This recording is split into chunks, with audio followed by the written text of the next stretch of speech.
Ya, Ibu. Ini akhirnya kita berjumpa juga ya. Fisika bahan kelas A, fisika bahan kelas A. Setelah ETS, materi setelah ETS. Kemarin sebelum ETS dengan Bu Doti, sekarang setelah ETS dengan saya. Satu kelas ada berapa orang ini mahasiswanya?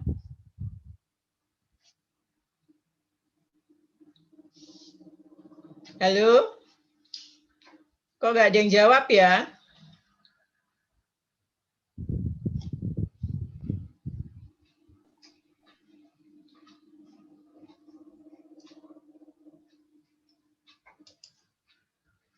Izin menjawab, Bu. Kalau di grup WhatsApp ada 39 partisipan ditambah 2 dosen, kira-kira ada 37 orang, Bu. Ada 37 orang ya satu kelas ya. Saya mau lihat semua ini, coba. Saya tolong videonya di-on-kan semua. 37 orang, sekarang yang masuk 33. Semester 5 ini, Anda sekarang kan semester 5 ya, kita pernah ketemu nggak kuliah? Kita pernah ketemu kuliah? Belum, Bu. Belum pernah ya? Saya enggak pernah ngajar kelas A ya selama ini ya? Iya, Bu. Waktu semester 1 memang belum ketemu. Semester 3 juga enggak, baru sekarang ini ya ketemu sama kelas A. Oke, tadi katanya sekitar 37 apa 39, ini yang hadir 33. Kalau saya lihat ada Kadek Dwi, ada Lintang, ada Amin Safik, Ali Hasan, Amalia, Aulia Sarah, Berliana, Bima, Cynthia, Dava Bayu. Terus ada Dava Hidayat, David Sabam, Denti Nur, Farhan Dwi, Faris Rizky, Hanifah, Ignatius Gilbert, Irfan Cahyo, terus siapa lagi? Iwayan Adam, Joko Iswara,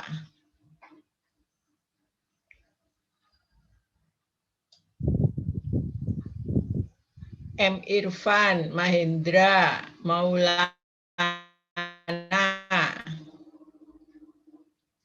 Maulia Farah, Muhammad Wifki, Nafatul Miskiyah, Norisa Nurfadila, Pradana, Putri Nurfiana, Ria. Oke, Norisa Nurfadila tidak bisa on cam. Ya. Rihin Ikwan, Yasdi. Sudah 35, nambah terus. Oke, kita segera bisa mulai kuliahnya. Saya sudah upload materi untuk sifat mekanik, minggu ini sifat mekanik ya. Mestinya minggu lalu. Jadi, kalau sesuai RPS, kalau sesuai dengan rencana pembelajaran semester, maka minggu ke-9 dan 10 materinya adalah RPS, materinya adalah sifat mekanik. Minggu lalu saya tidak masuk sama sekali karena kalau hari Selasanya kalau hari Seninnya sebenarnya masih persiapan untuk PIMNAS, tapi isinya camp gitu, latihan-latihan. Kalau hari Kamisnya memang saya harus mendampingi bimbingan saya untuk presentasi. Jadi minggu lalu tidak bisa masuk. Tapi materi sudah saya upload semua tadi pagi. Sudah di-download? Sudah, Bu. Saya sudah, Bu. Ya. Sudah dipelajari? Sudah, Bu. Baca sekilas. Ya, alhamdulillah. Gampang toh? Materi saya ambil, jadi kalau berdasarkan RPS juga, buku pegangan kita adalah Kalister. Buku pegangan adalah Kalister. Sudah punya bukunya semua? Sudah, Bu. Sudah, Bu. Karena kalau kemarin sebelum ETS Bu Doti, tapi memang biasanya kita kalau bidang bahan, mulai dari fisika bahan, kita wajibkan punya buku Kalister itu. Karena nanti di rekayasa bahan juga akan dipakai lagi. Terus kalau dulu waktu kita kuliah offline, pada saat kita kuliah offline, kami memang minta Anda punya hard copy-nya, punya bukunya. Dan dulu setiap kuliah harus dibawa. Karena bisa jadi nanti kita akan buka halaman sekian, kita lihat contoh soal, kita lihat soal, gitu biasanya. Nah sekarang karena kita offline, kita online, saya juga tidak memungkinkan. Coba tunjukkan bukunya. Juga e-booknya sudah ada. E-booknya ada dan bisa di-download gratis. Anda tadi bilang punya itu hard copy atau soft file? Soft copy, Bu. Soft copy ya. Saya tanya sekarang, kapan Anda buka soft copy itu? Kapan terakhir Anda membuka buku Kalister itu, meskipun soft copy? Hari ini buka, Bu. Tadi tapi malam sekilas, buka Bu. enggak? Hari ini buka tapi Oh, sekilas, hari ini buka ya? Karena sekilas, Bu. Sekilas ya, alhamdulillah. Cuman ngelihat saja. Coba sih, untuk sifat mekanik ini beberapa? Saya lupa, Bu. Materi kita sifat mekanik ini beberapa? Kalau seingat saya itu antara bab ini 6, 7, 8 ya. Bab 6. Bab 6 ya. Nah, akan sebenarnya kalau soft file, kalau Anda punya hard copy-nya, sambil kuliah gini bisa sambil dibuka bukunya. Tapi karena online ya mungkin sambil membuka. Nah, materi PPT sebenarnya juga diberikan dari Kalitu. Saya nggak cari lain, di situ saja sebenarnya sudah informasinya sudah cukup banyak dan sudah sangat menjelaskan. Oke, saya mulai ya, kita segera masuk ke materi.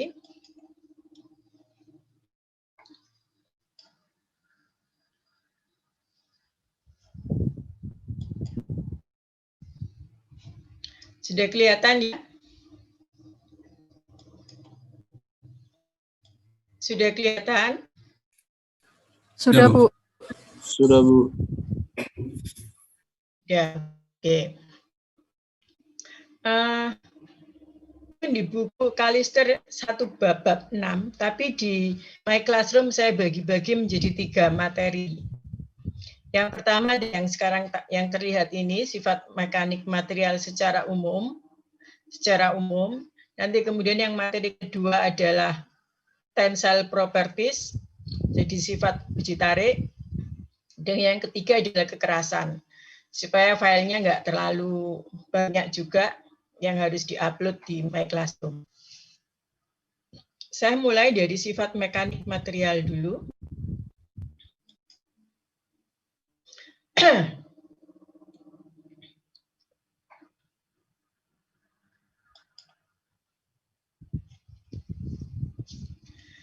Kalau Anda mendengar kata-kata sifat mekanik material, maka apa yang Anda pikirkan?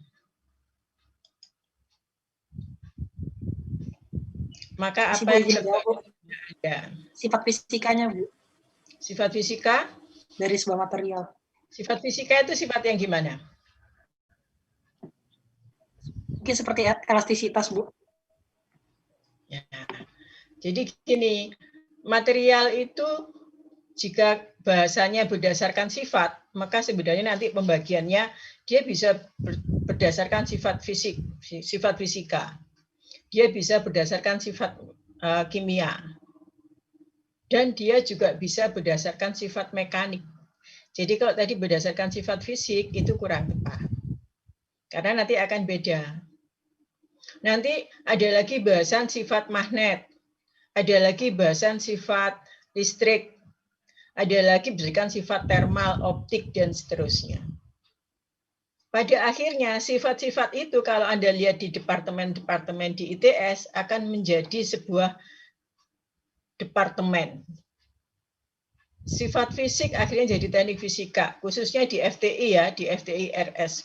Misalnya kalau sifat fisik akan dipelajari di teknik fisika.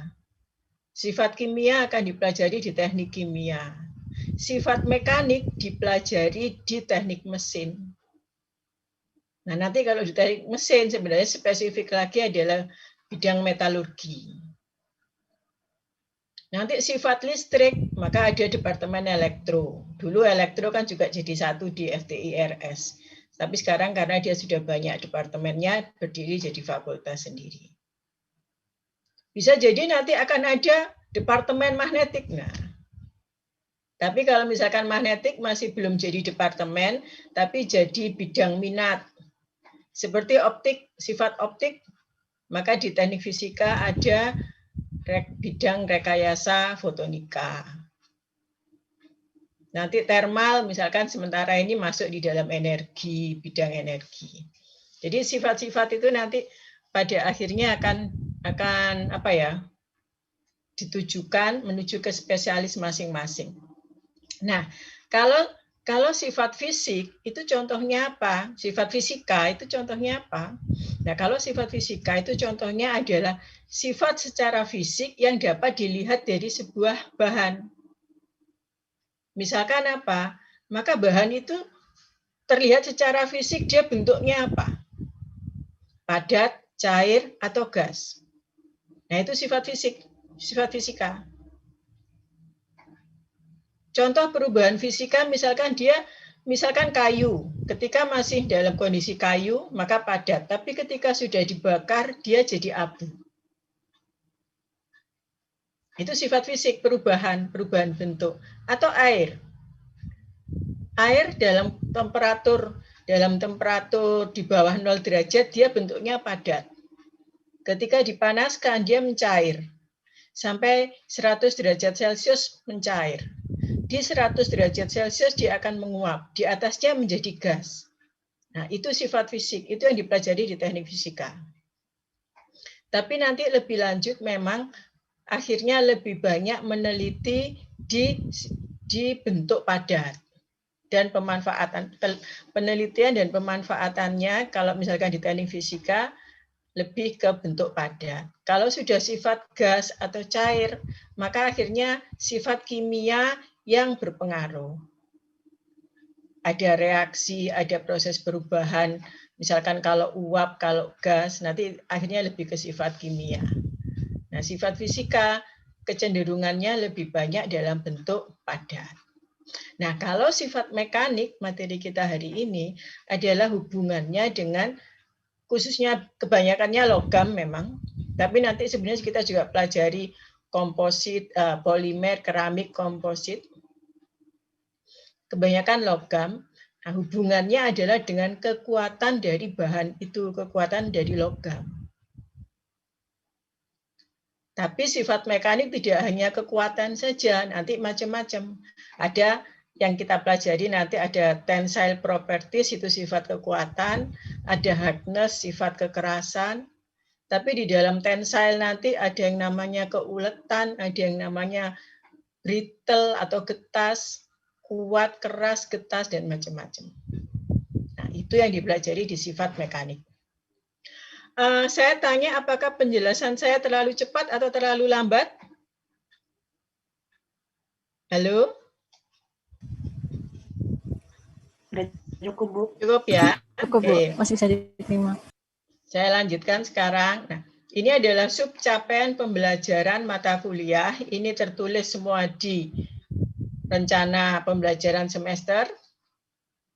Materi pembelajarannya apa saja tertulis di situ. Kemudian ada indikator penilaian apa yang diharapkan nanti, yang bisa kemampuan apa yang diharapkan dari Anda nanti.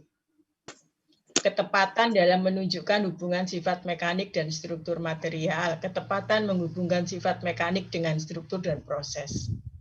Nanti penilaiannya akan diperoleh dari evaluasi-evaluasi yang diberikan.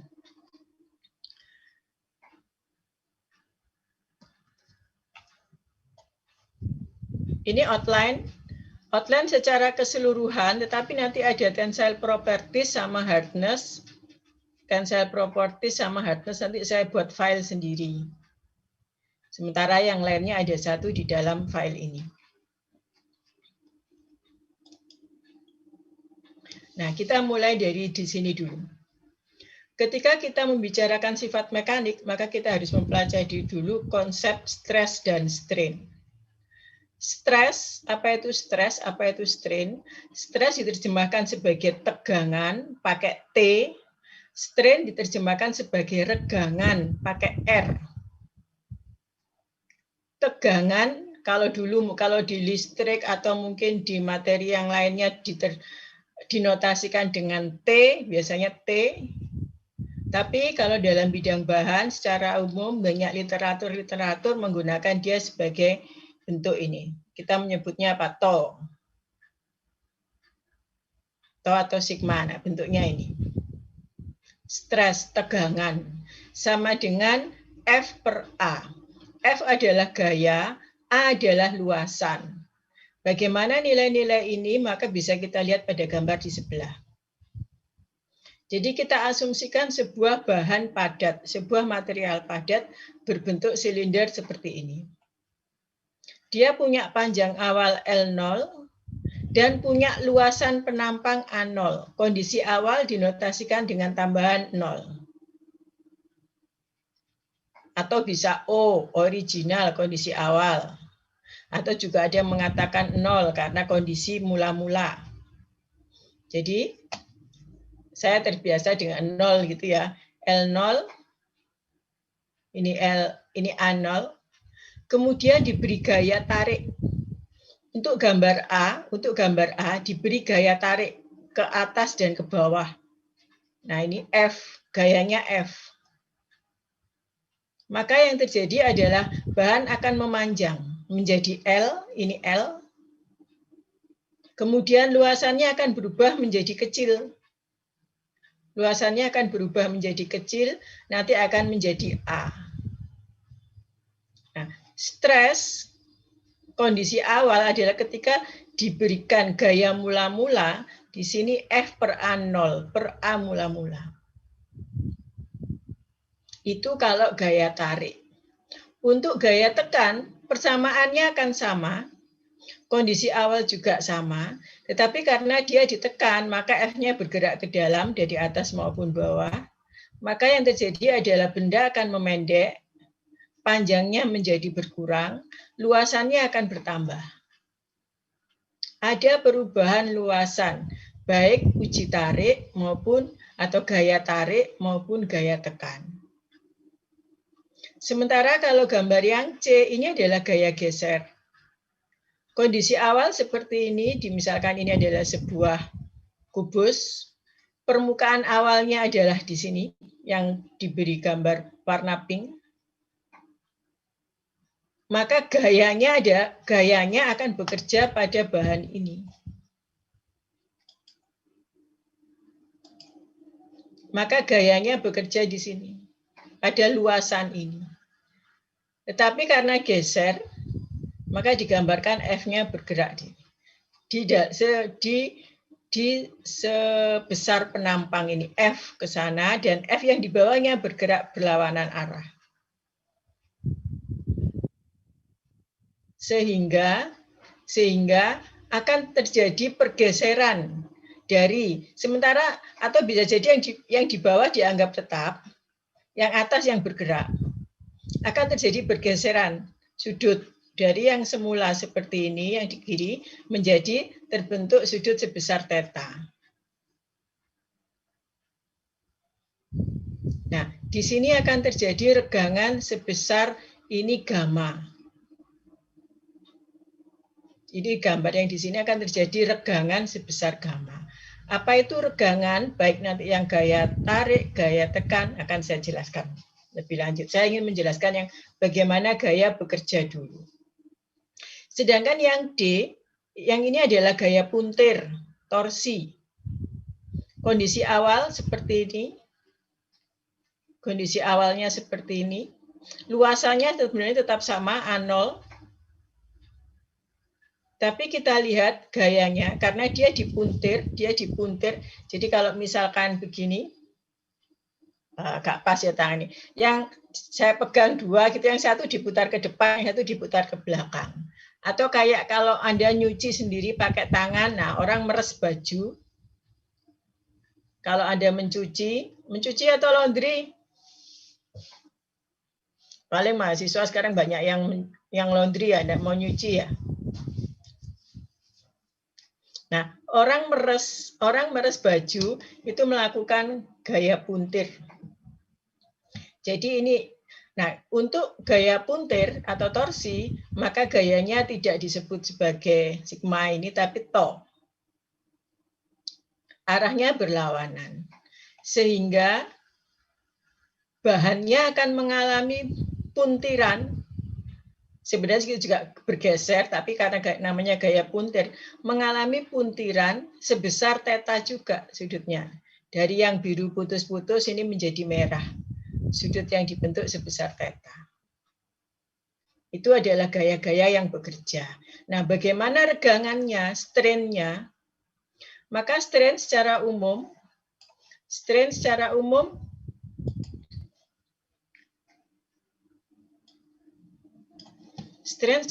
adalah rumusnya adalah besar perubahan panjang dibagi terhadap panjang awal. Jadi kalau misalkan kita lihat gaya tarik, karena dia bertambah panjang menjadi L, maka perubahan panjangnya adalah L min L0. Ini LI min L0, tapi kalau di sini L gitu aja. LI min L0 dibagi panjang awalnya berapa. Nanti selalu yang bawah ini selalu kondisi awal. Rumus ini nanti akan bisa berkembang menjadi luasan. Kalau ini terhadap panjang, maka nanti akan berkembang menjadi luasan juga. Bisa A min A0 per A0. Intinya adalah perubahan panjang per panjang awal atau perubahan luas per luas awal.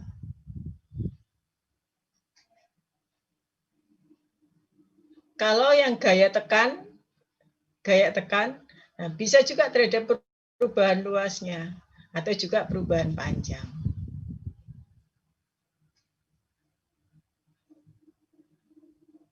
Nah, kalau strain gimana? Nanti kita lihat berikutnya. Kalau strain pada gaya geser dan gaya puntir gimana? Pada materi berikutnya akan kita lihat. Nah, nilai stres ini saya sampaikan dulu nanti karena berikutnya ada pembahasan lagi lebih lanjut. Rumus ini, stres yang ini, di mana A-nya adalah A0, selanjutnya nanti akan juga bisa disebut sebagai stress engineering, juga strain engineering, ketika ada faktor kondisi awal. Inilah yang digunakan adalah luasan awal. Jadi nanti akan ada stress strain engineering, ada stress strain through. Sampai di sini mungkin ada yang mau ditanyakan? Oke, nggak ada. Saya lanjut. Ada contoh soal 61 dari buku Kalister. Ada tembaga panjang awalnya 305 mm. Berapa senti nih kurang lebih? Kita kalau bayangkan milimeter itu 30,5 cm, Bu. Jadi kita itu kalau membayangkan panjang dengan ukuran milimeter nggak otomatis langsung paham ukuran, tapi seringkali harus kita konversikan ke sentimeter. Tadi dijawab oleh teman Anda 30,5 cm. Jadi 30-an. 30-an itu kurang lebih kalau lantai keramik itu satu, itu ada ukuran 30 kali 30. Ditarik dengan gaya tarik dengan stres sekian. Stres ya, bukan gaya, bukan force. Kita lihat satuannya MPa, maka ini satuan stres, maka ini sudah stresnya. Karena nanti jangan bingung antara stres sama force. Kalau force itu F, nah stresnya yang sigma tadi. Jika deformasi adalah kondisi elastis, nanti kondisi elastis-plastis akan ada penjelasan lebih lanjut. Kita asumsikan elastis dulu di sini. Maka berapakah perubahan panjangnya? Dari 30,5 cm ditarik dengan tegangan sebesar sekian, maka dia akan menjadi berapa panjangnya. Tetapi yang ditanyakan ada resultannya. Nah, ada sebuah persamaan nanti, ini adalah sebenarnya ada di persamaan 65, memang belum tertulis. Persamaan 65, ini adalah persamaan modulus Young. Anda pasti ingat dulu sudah pernah belajar modulus Young. Modulus Young itu rumusnya adalah stress per strain.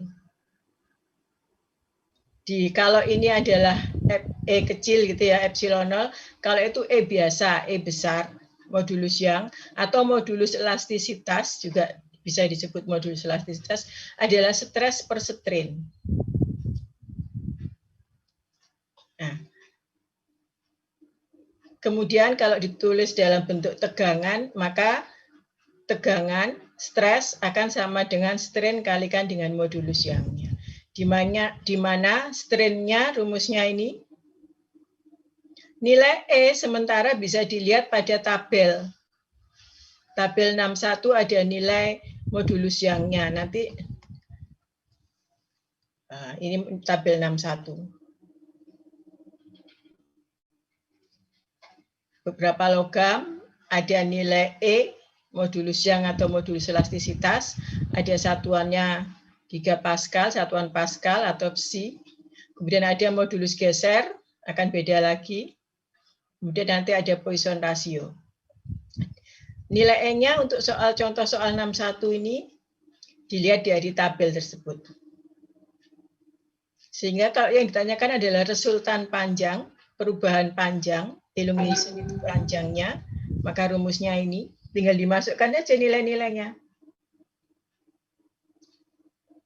Delta L, nah tau-nya adalah 276 ini.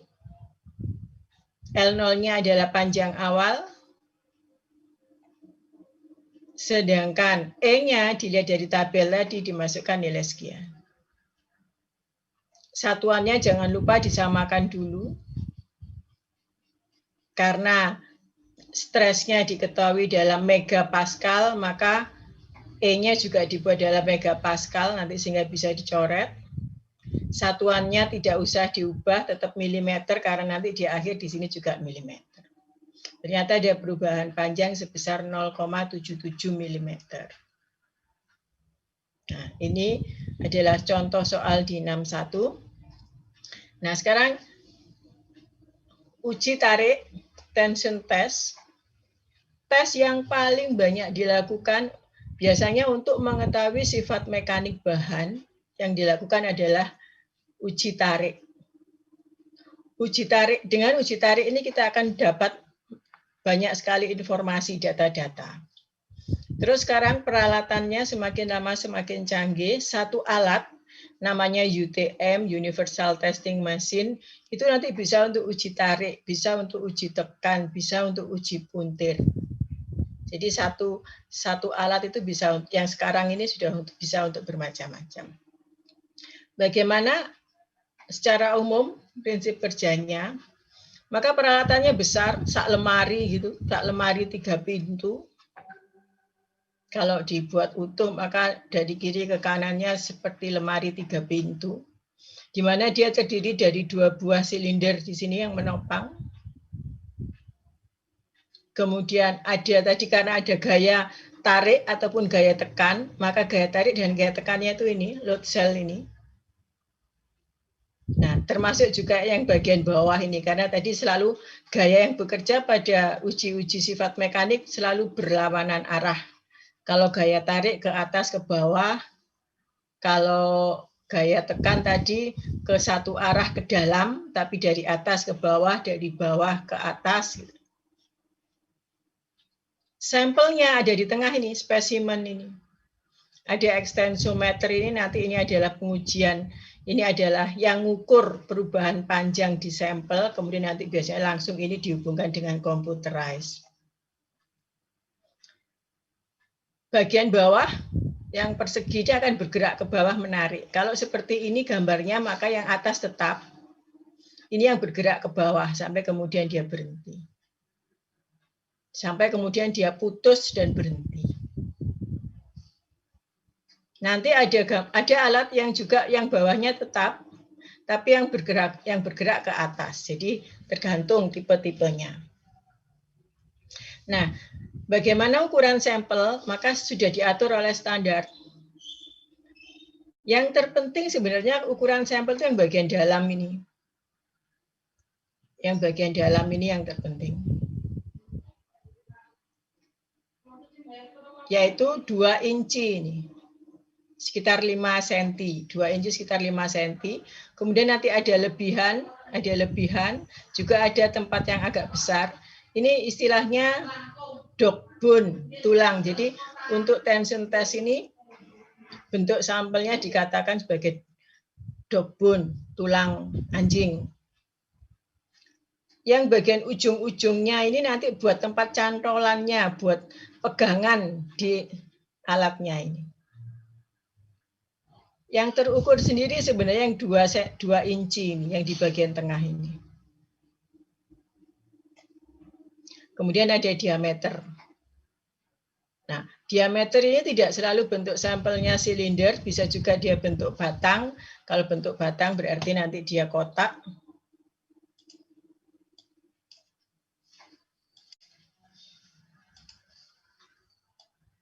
Jadi kalau bentuk batang nanti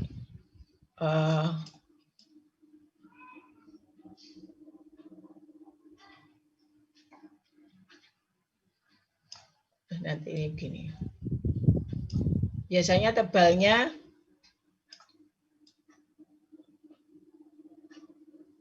Biasanya tebalnya 1 cm, tapi juga tergantung pada sampel yang akan diukur. Kalau sampelnya tipis ya nggak bisa 1 cm. Tapi biasanya kalau yang tebal maka dibuat dalam 1 cm. Tapi kalau diameter, maka diameter yang bagian luarnya 3/4 inci, sedangkan yang di dalam ini setengah inci. Jadi ini adalah bentuk uji tes. Ini uji uji tekan, compression. Hampir sama alatnya prinsipnya, cuman posisi meletakkannya yang beda. Kalau compression test maka sampelnya bentuknya seperti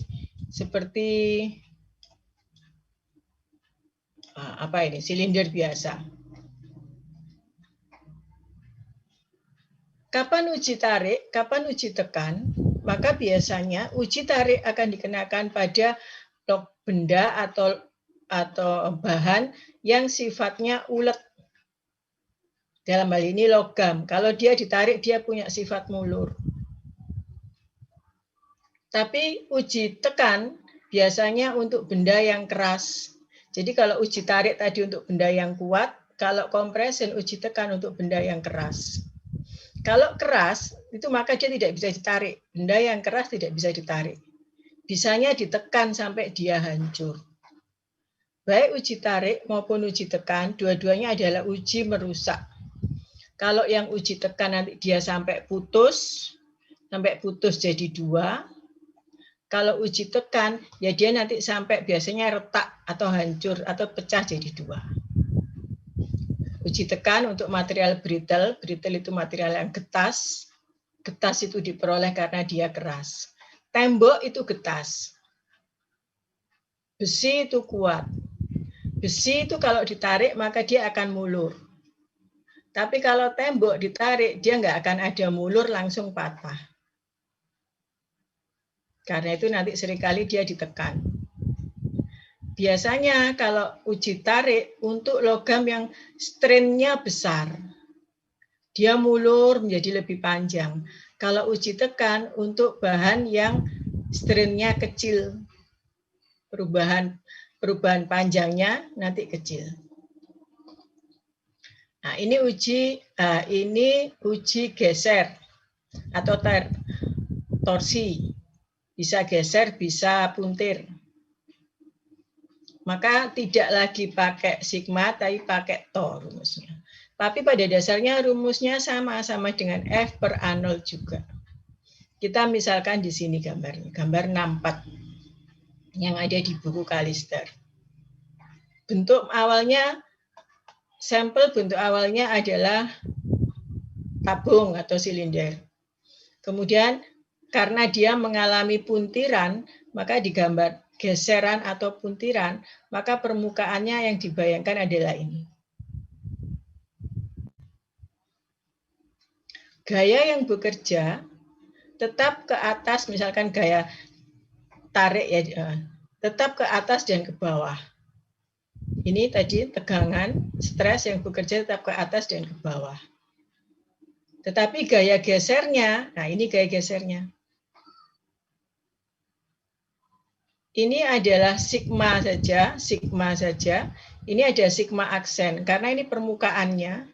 Sigma aksen ini adalah stres normal, yang dia tegak lurus terhadap permukaan ketika gaya tersebut bekerja. Maka gaya gesernya, to aksennya ada ke arah yang bekerja pada bidang, berimpit bekerja pada bidang ini tegak lurus.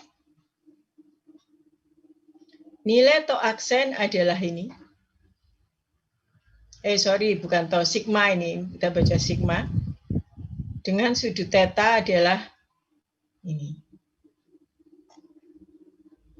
Sedangkan gaya gesernya, tegangan gesernya, stres geser, shear stress, ataupun torsin stress. Nah, ini rumusnya.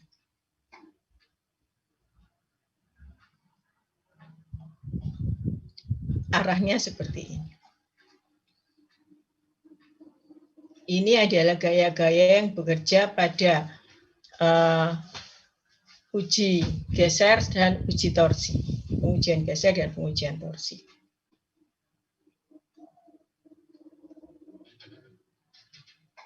Nah, sekarang ini tadi sepintas sudah saya hafalkan, saya jelaskan yang modulus yang tadi atau modulus elastisitas, dia adalah tegangan peregangan, sigma per E, kalau tadi ada yang ini E kecil gini, tapi ini E di sini ada beberapa buku yang tulisnya begini. Nanti Anda dengan mempelajari ini akan bisa memahami sendiri.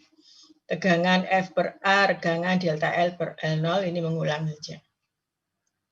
Nah, sekarang akan berlaku hukum Hooke pada kondisi, modulus elastisitas akan ditandai dengan hukum Hooke, dengan rumus ini. Adalah perbandingan antara tegangan dan regangan yang dia merupakan ukuran kekakuan. Semakin besar nilai E, maka dia semakin kaku. Bagaimana cara menggambarkan E nanti kita pelajari di tensile properties. Kita lihat itu dulu. Ini sudah. Nah, ini beberapa nilai modulus elastisitas, tabel 61 tadi ada nilai modulus geser, ada Poisson ratio. Poisson ratio berikutnya nanti. Ini adalah nilai beberapa bahan, nilai modulus elastisitas dari beberapa bahan fungsi temperatur.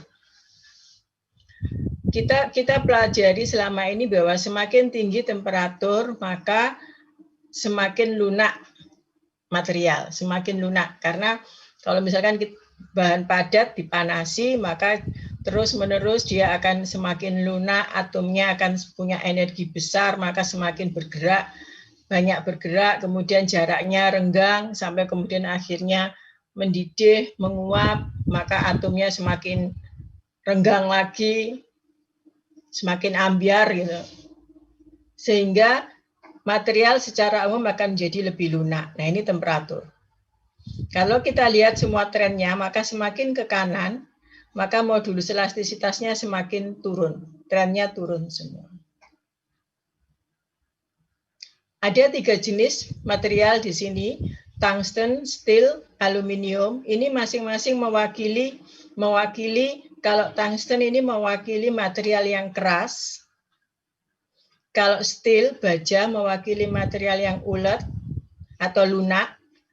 Bukan setengah lah. Ulet, sedangkan aluminium ini relatif lunak. Ini juga nanti kalau ditandai di temperatur leleh, maka aluminium itu akan leleh sekitar suhu 440 derajat Celcius. Steel ini akan leleh pada suhu 1500-an, tungsten ini akan leleh pada sekitar suhu 3000-an. Modulus elastisitasnya sangat jauh posisinya. Aluminium relatif lunak, maka kekannya rendah, maka nilainya kecil. Baja ini medium, di tengah-tengah, kurang lebih 200-an, modulus elastisitasnya, sedangkan tungsten kurang lebih 400-an, karena dia material keras.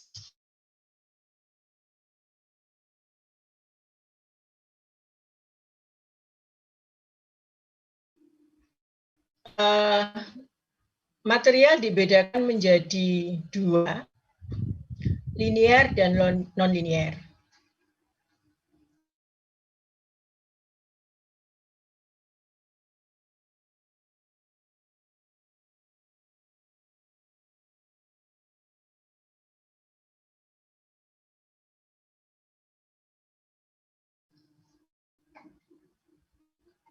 Kenapa ini kok hilang ya?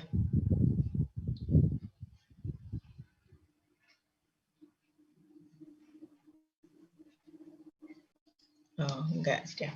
Enggak ada masalah ya dengan PPT ya? Halo? Hai. PPT-nya tidak terlihat, Bu. PPT-nya tidak terlihat. Nah, karena di tempat saya juga kayaknya tadi kok ada masalah. Berarti hilang ya dari Anda ya? Iya, Bu. Iya, Bu. Nggak kelihatan. Saya ulang lagi kalau gitu.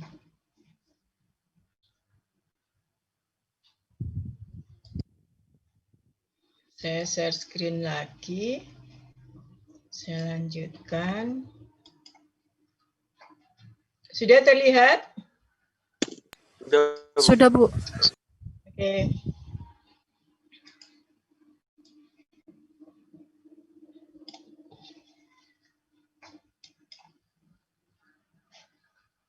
Nah, dalam kondisi linear, karena linear, dia garis lurus, maka dia punya gradien, dia punya kecenderungan. Modulus elastisitas yang tadi saya sebut-sebutkan, yang dia merupakan ukuran kekakuan, dia adalah ciri khas dari diagram linear ini. Gradien, kecenderungan, ketika Anda belajar matematika, maka rumusnya apa? Misalkan kita sebut gradien M. Maka rumusnya apa? Matematika, ayo. Y per X. Y sama dengan Y, plus C. M sama dengan Y per X. Gitu kan? Ya. Ya. Y per X. Y per X. Nah, ini akan sama dengan modulus elastisitas tadi, yang sama dengan E sama dengan stres per strain. Sehingga modulus elastisitas itu adalah sama dengan slope, gradien atau kecenderungan pada daerah garis lurus. Karena garis lurus, maka kan pada setiap titik ini nanti perbandingannya sama, gradiennya sama. Misalkan gradien yang ada di titik di sini atau di titik yang ini. Misalkan di titik ini. Dengan titik ini kan nilainya tetap sama. Yaitu Y per X gradiennya. Itu untuk daerah linier. Tapi misal sekarang nanti hasil uji tariknya itu tidak linier ternyata. Ada daerah non-linier. Nah ini digambarkan yang merah ini non-linier. Bagaimana gradiennya? Maka akan ada 2 kondisi. Yang pertama adalah, kalau tadi ini modulus elastisitas, maka yang pertama adalah second modulus, yang kedua adalah tangen modulus. Di mana kalau second modulus, dia rumusnya sama kayak gradien. Jadi misalkan M sama dengan Y1 min Y2 per X1 min X2. Tapi kondisi yang rendahnya, kalau yang second modulus, kondisi yang Y2-nya, yang lebih kecilnya, dia diambil dari titik 0. Sedangkan kondisi pertamanya pada titik 1 ini. Nanti di sini di stres Y1 ini ke bawah X1-nya. Dikurangi 0,0. Akhirnya ini sebenarnya rumusnya ya akan sama dengan modulus elastisitas. Tapi ini untuk mewakili sifat yang non-linier ini, karena aslinya dia non-linier. Nah, untuk yang karena dia non-linier terus, continue non-linearnya, bagaimana di titik lain? Apakah kita bisa menggunakan titik 0 sebagai acuan? Kondisi awal, nah itu nggak bisa. Karena kan sudah beda lagi nanti kecenderungannya. Sehingga diambillah misalkan pada titik ini. Ini namanya tangen modulus. Rumusnya ya sama, Y2 min Y1 per X2 min X1. Kalau misalkan kita mau melihat daerah yang ini, sekarang misalkan yang ditanyakan adalah daerah antara dua titik ini, misalkan ini dengan ini, maka nanti sigma 2 dikurangi sigma 1, kemudian tegangannya ini juga ke bawah, ini juga ke bawah, maka per strain 2 dikurangi strain 1. Itu adalah tangen modulusnya. Harganya tangen modulus dengan second modulus pasti akan berbeda, karena ini non-linear. Tapi kalau yang di linear tadi, harganya pasti sama dimanapun titik diambil sepanjang dia masih pada daerah linear. Ada pertanyaan untuk ini? Gak ada ya? Saya lanjut. Oke, ya. Misi Bu, mau bertanya Bu. Ya, silakan. Apakah benda itu cenderung memiliki elastisitas itu sebenarnya cenderung yang linear atau non linear Bu? Nanti secara umum, oke, masih ada pertanyaan lanjutan enggak? Halo? Pertanyaannya itu saja? Cukup, Bu. Cukup, oke. Nanti secara nanti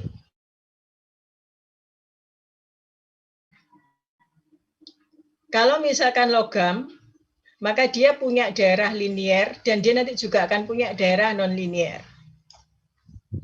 Tapi kalau keramik, dia nanti karena dia getas, tadi di awal kan material yang brittle, keramik itu dia termasuk material yang brittle, getas, maka dia nggak punya daerah non-linier, dia cuma punya daerah linier saja.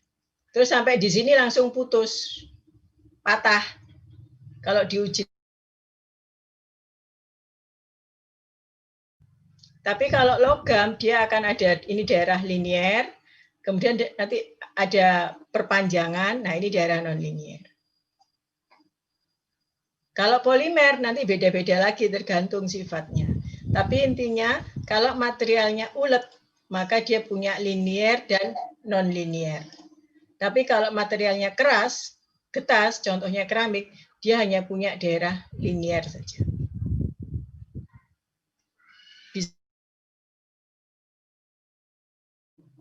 Bisa Bu. Terima Oke, kasih banyak. Saya lanjut. Ada lagi yang lain? Ada yang tanya lagi? Cukup, Bu. Halo? Bu. Bisa dilanjut. Oke, saya lanjut. Ini penjelasannya hampir sama. Ini penjelasannya hampir sama. Tapi kalau yang tadi, ini terhadap, maka kalau yang sekarang, gaya kan sebenarnya nanti bisa juga menjadi stres. Stres sama dengan F gaya persatuan luas, Dan di sininya ini memang jarak. Sebenarnya sama-sama juga satuannya jarak. Strain perubahan panjang tapi dia tanpa satuan. Nah, ini jarak. Tetapi ini kondisi untuk ikatan antar atom. Jadi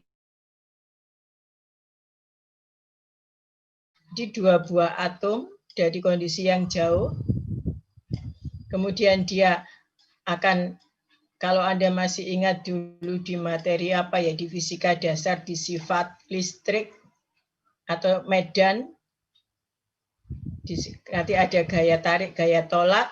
Kalau ini punya muatan Q1, ada dua buah muatan Q1, Q2, maka kan gaya yang bekerja bisa gaya tarik atau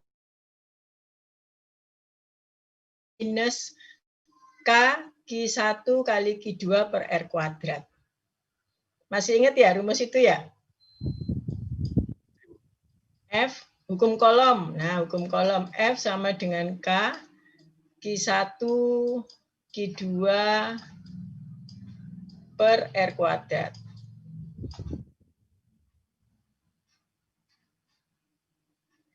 F-nya itu digambarkan dengan yang merah ini. Merah ini adalah untuk ikatan atau gaya tarik yang kuat, sedangkan yang bawah gaya tariknya lemah. Ini kan tinggi, maka gaya tariknya besar, ini rendah, gaya tariknya kecil. Nah, ini pun juga bisa dihitung kondisi seperti ini. Dari dua buah ikatan atom ini, nanti sebenarnya mereka juga punya punya nilai modulus elastisitas.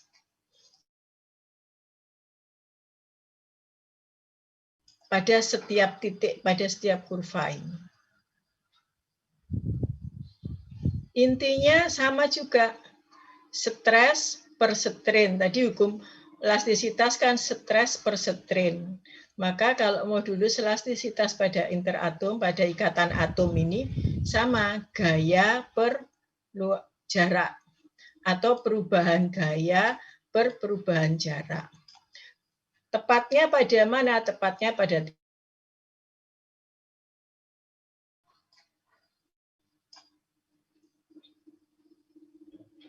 ketika gaya 0 ini maksudnya bagaimana? Nah, ketika gaya 0 ini tidak ada gaya, maka kan R-nya ini 0. Sehingga muatan tadi dia akan berikatan. Atau maksimal, sorry ini ada jarak ini.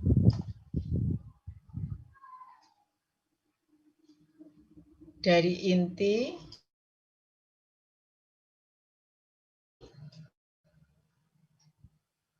itu adalah R ini, dari R1 ke sini.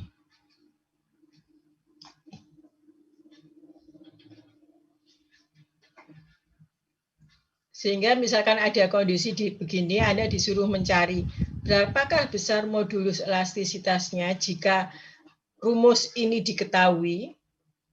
Ini kan sebuah kurva ya. Nanti ini kan sebenarnya bisa dicari persamaannya apa. Jika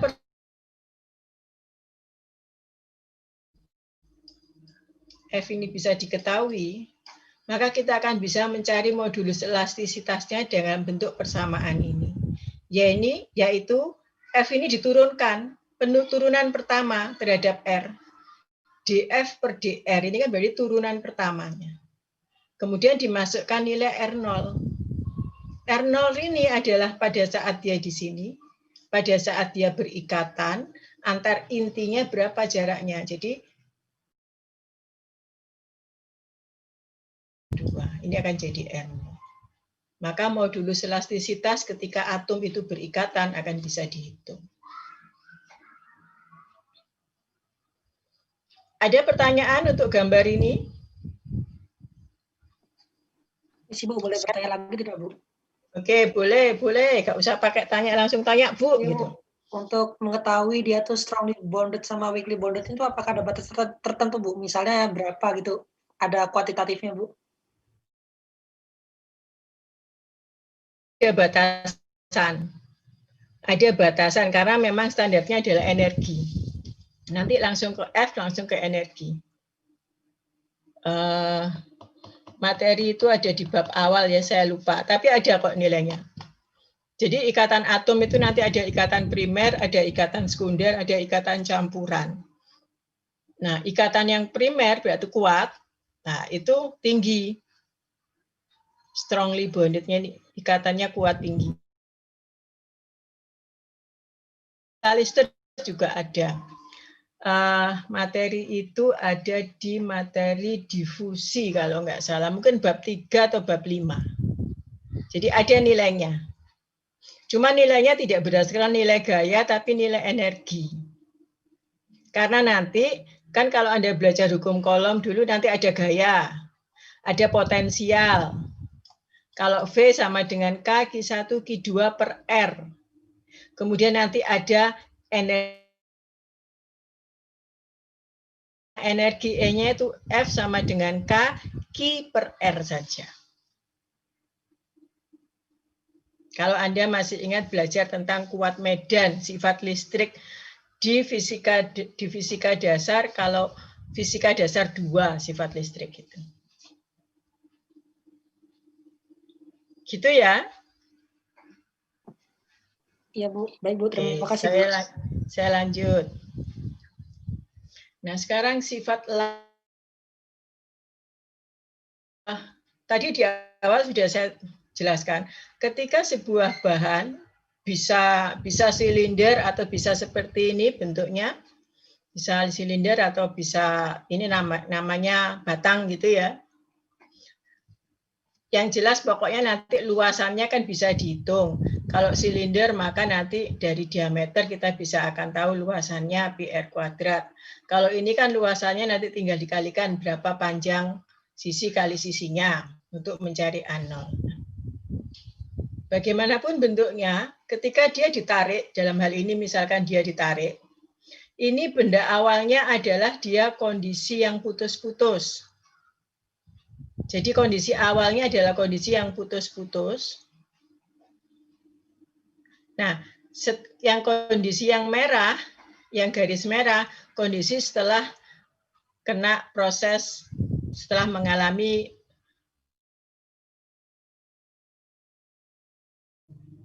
kondisi awal yang biru putus-putus, panjangnya awal dalam arah sumbu Z, maka L0Z. Kemudian ketika ditarik, maka menjadi L kan, kalau di awal tadi kan menjadi L. Tetapi L-nya itu kan ke arah atas dan bawah, ke arah atas dan ke arah bawah.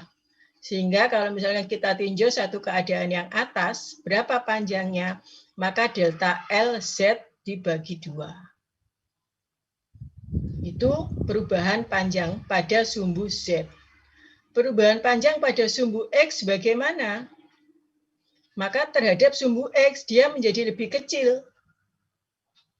Dari yang semula misalkan begini, ini, dari yang semula ini, maka berikutnya, atau ini yang L0 ini, sorry ya, ini L0 ini, sudah digambarkan, ini L0, ini.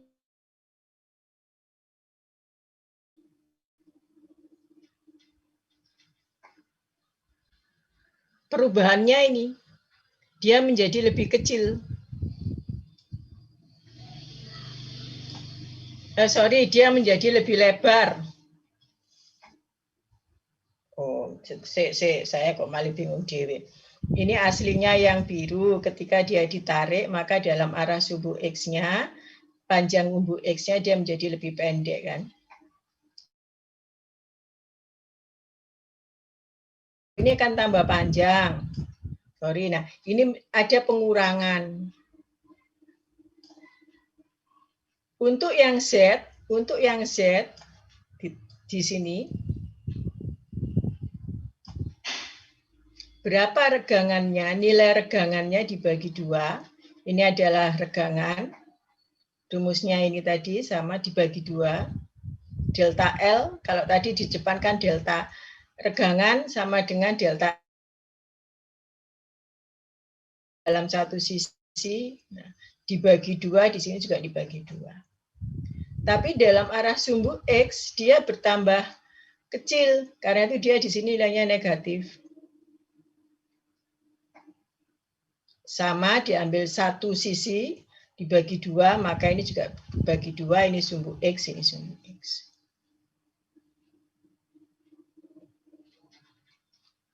Oke, ini sifat pada saat kondisi elastis, dia mengalami. Sehingga nanti dari kondisi ini,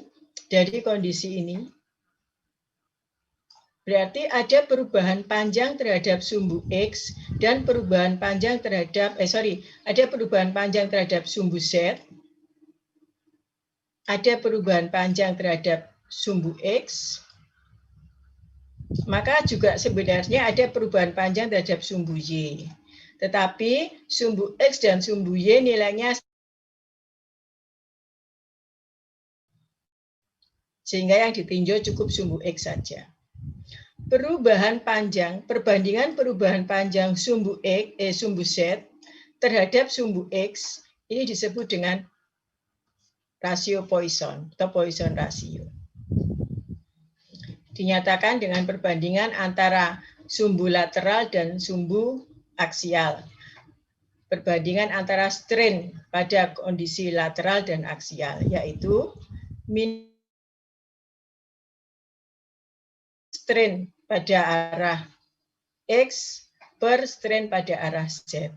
Atau sama juga minus ini pada arah Y, ini ada arah Z. Itu kalau perbandingan untuk yang gaya tarik atau gaya tekan nanti intinya sama. Cuman penjelasannya di sini tadi ketika dia pakai gaya tarik menjadi lebih kecil. Seandainya nanti pakai gaya tekan, maka pada sumbu Z-nya yang memendek, sifatnya yang negatif, tapi sumbu X-nya akan melebar semakin besar. Nanti sifatnya positif. Persamaannya sebenarnya sama. Nah, kalau geser gimana? Atau torsi, maka akan ada yang namanya, kalau tadi ada modulus elastisitas, itu berlaku pada daerah yang linier untuk uji tarik dan uji tekan atau uji torsi, maka berlaku shear modulus atau modulus geser. Dinotasikan dengan G. Sama sebenarnya, kalau tadi E adalah sama dengan stres per strain. Nah, sekarang modulus geser, E ini akan analog dengan G. Ini juga stres tadi. Cuman toh kalau geser atau torsi, ini regangan.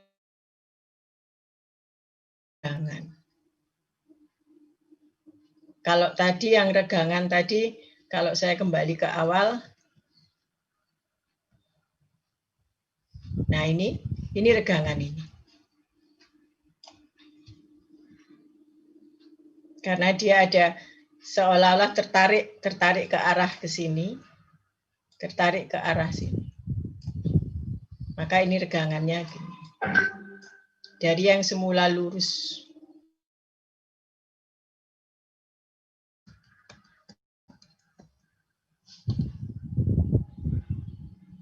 Nah, antara Poisson rasio, kemudian dengan modulus geser, dengan modulus elastisitas, itu nanti ada hubungan. Di mana modulus elastisitas E sama dengan 2 kali modulus geser dikalikan 1 plus Poisson rasio.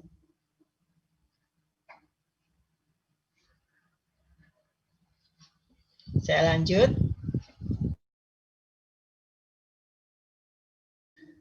Ada contoh 62, ini adalah pembahasan untuk yang berikutnya tadi. Jadi sebuah gaya tarik diberikan kepada silinder dengan luasan dengan panjang L0 dan D0. Yang diketahui adalah diameternya. Langsung di 2 meter.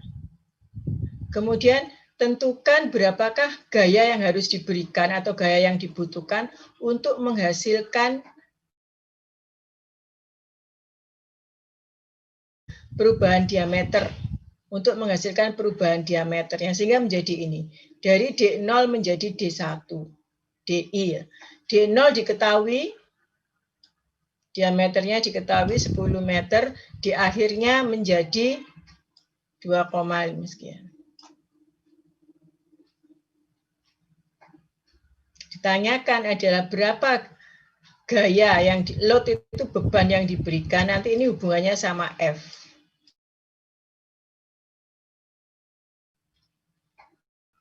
Ada perubahan panjang terhadap F, Z, juga terhadap X, maka kita lihat penyelesaiannya. Yang ditanyakan adalah F. Jadi saya sudah bilang ditanyakan F. Ini saya menerangkannya, Anda mundur. Dari bawah ke atas. Saya coba menerangkannya dari bawah ke atas. Yang ditanyakan adalah F. F tadi rumusnya adalah, P,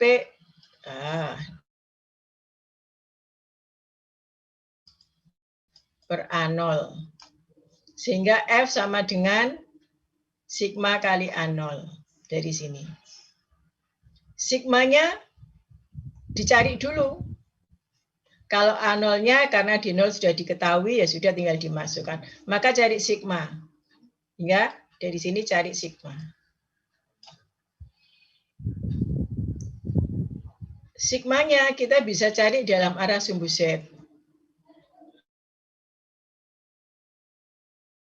Ini tadi.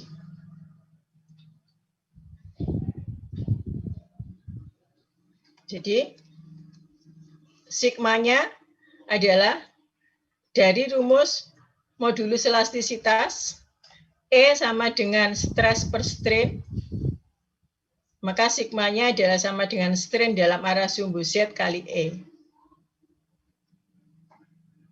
E-nya bisa dicari dari tabel 61.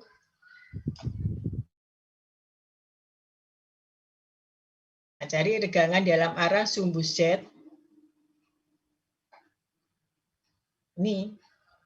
Cari regangan dalam arah sumbu Z, tapi ini dihubungkan dengan sumbu X. Kenapa? Karena yang diketahui adalah perubahan diameter, bukan perubahan panjang. Soalnya yang diketahui ini adalah perubahan diameter. Perubahan diameter berarti pada arah X atau Y. Karena diameter, maka salah satu perubahan panjang, maka langsung EZ-nya langsung bisa dicari. Nah, karena yang diketahui adalah perubahan diameter, padahal kita mau cari EZ, kita harus cari dulu pakai rasio Poisson. Hubungan antara, jadi rasio Poisson adalah regangan pada sumbu X dibagi dengan regangan pada sumbu Z. Poissonnya dicari juga di tabel. Di soal tidak diberikan, tapi bisa dicari di tabel 61. Regangan pada sumbu X gimana? Dicarilah dulu, dicari lagi. Yaitu regangan pada sumbu X pada kondisi ini, yaitu perubahan diameter terhadap diameter awal. Delta D terhadap delta. Udah, kemudian balik lagi, dimasukkan lagi nilainya. Maka nilai F akan diketahui, ternyata gaya yang dibutuhkan untuk gaya atau beban yang dibutuhkan untuk membuat perubahan diameter dari 10 mm menjadi sekian, ternyata adalah sebesar 5.600 Newton.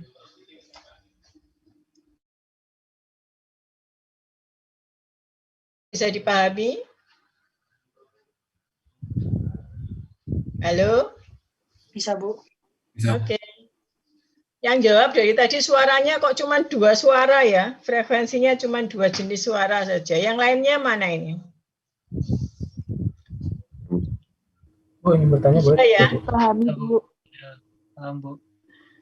Maaf, Bu, ingin bertanya, Bu. Ya, silakan. Kalau bentuknya yang susah itu gimana, Bu? Misalkan heksagon. Nah, Apakah itu pakai diameter juga atau gimana? Kalau misalkan heksagonal, kalau saya gambarkan gini ya. Ya, gini kan? Ya, Bu. Seandainya heksagonal. Sebenarnya yang penting adalah luasan. Yang berpengaruh adalah luasan. Bagaimanapun bentuknya, ketika luasannya saja ke persamaan ini, menggunakan persamaan. Begitu juga perubahan. Tetapi yang lebih penting juga adalah bagaimana gaya itu bekerja.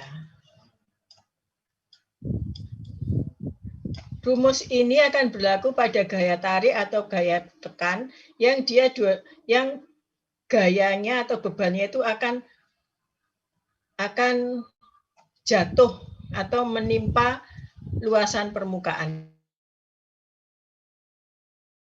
Bentuknya bisa silinder, bisa batang, itu A0. Jadi misalkan kalau heksagonal ya ini Anda harus cari luasan ini. Atau bentuk yang lain lagi, oktagon, segi 8 ya oktagon. Pokoknya itu luasannya bisa dihitung ya sudah masuk. Perubahannya berapa? Gitu ya. Berarti untuk Poisson itu kayak dihitung luasannya terus nanti diubah gitu. Jadi kalau sekarang ke Poisson, kalau dengan Poisson gimana? Nah, tadi rumus Poisson adalah ini kan, V sama dengan del X per, regangan pada sumbu X per regangan terhadap sumbu Z. Sekarang kita misalkan tadi pertanyaannya adalah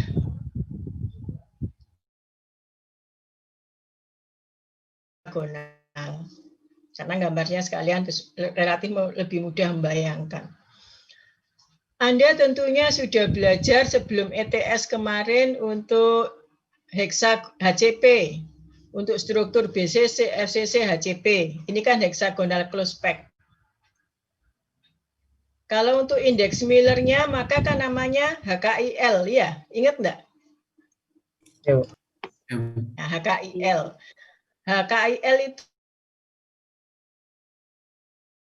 kan ini yang A1, ini yang A2, ini yang A3 kan gitu. Terus nanti C-nya sumbu Z.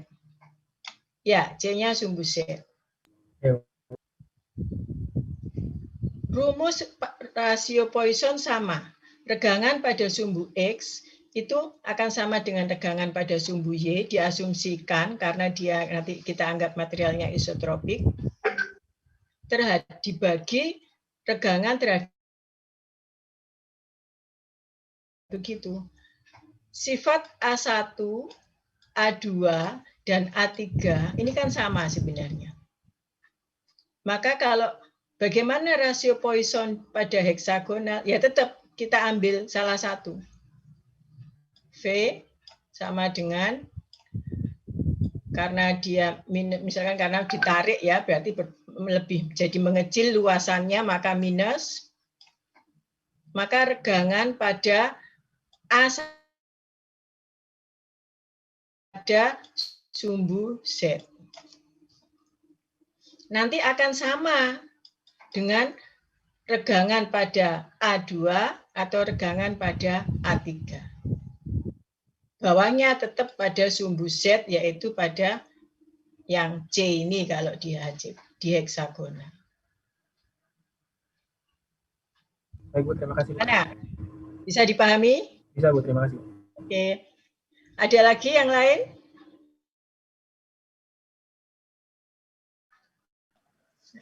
Sekarang kita ke true stress strain, dan nanti ada lagi yang namanya engineering stress strain. True stress strain adalah stress dan strain yang sesungguhnya. Kalau engineering stress dan strain nanti diterjemahkan sebagai engineering, itu biasanya diterjemahkan sebagai rekayasa, atau juga di dalam hal ini diterjemahkan sebagai proses desain.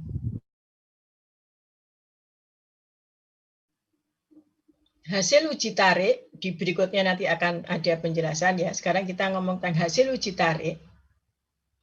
Seringkali digambarkan kalau untuk yang engineering ini, yang engineering curve ini, itu yang ini, yang biru. Engineering ini rumusnya dimulai dari, kalau saya pakai yang engineering gitu ya, engineering eng per A0, yang tadi di awal saya sudah sempat bilang. Ini rumusnya A0. Selamanya proses perhitungan, maka ini akan A0 terus. Sampai berhenti dia di necking ini. Nanti ini ada proses necking. Tapi kalau true stress strain ini AI.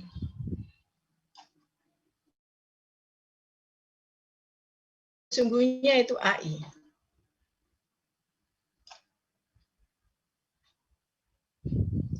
Tadi ada kondisi 0, itu adalah kondisi dia awal ketika belum diberi gaya. Kalau AI adalah kondisi akhir ketika dia sudah diberi gaya. Nah, pada proses uji tarik, kalau yang true itu hasilnya dilambangkan dengan ini. Di mana, jadi misalkan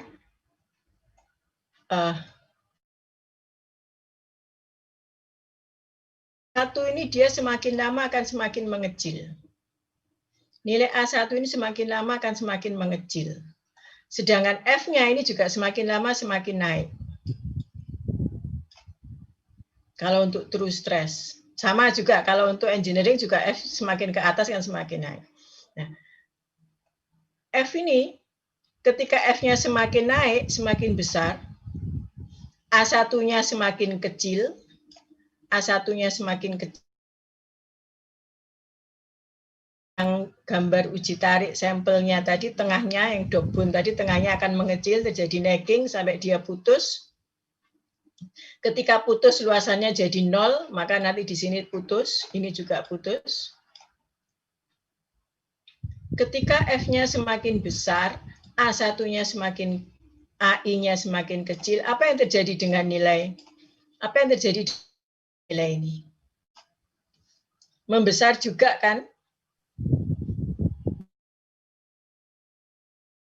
Ya, semakin besar. Membesar kan? Karena itu gambarnya ini.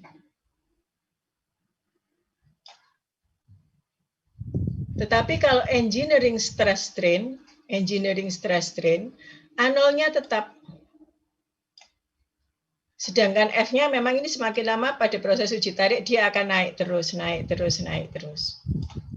Tapi nilai A0-nya tetap tidak semakin kecil. Sehingga kan nilai lalu lebih kecil daripada nilai true. Ya, karena itu digambarkan yang biru ini. Bisa diterima penjelasan saya? Bisa. Oke ya. Sehingga nantinya ke depan untuk proses perekayasaan, untuk proses perhitungan, desain,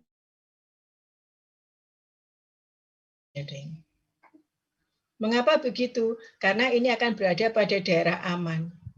Jadi akan dibuat sebuah struktur bangunan dengan menggunakan baja.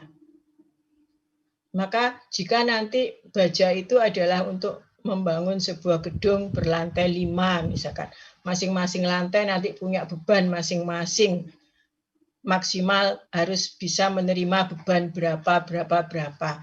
Nanti titik M ini. Nah, kalau untuk proses desain perhitungan, maka harus digunakan nilai engineering. Supaya apa? Supaya aman, karena nilainya lebih rendah dari yang sesungguhnya, kekuatan sesungguhnya dari material itu. Kan nggak boleh nanti diberi melebihi beban yang di sini. Ternyata beban yang diberikan ada di sini. Anda pakai bahan ini. Wah ya wis. Tidak berapa lama pasti mengalami Supaya aman, maka dipakailah yang engineering ini. Perbedaannya antara true dan engineering pada luasan saja. Kalau yang engineering luasannya selalu yang nilai yang dimasukkan tetap yaitu luas awal. Tapi kalau yang true ya luas sesungguhnya pada saat dia pengujian.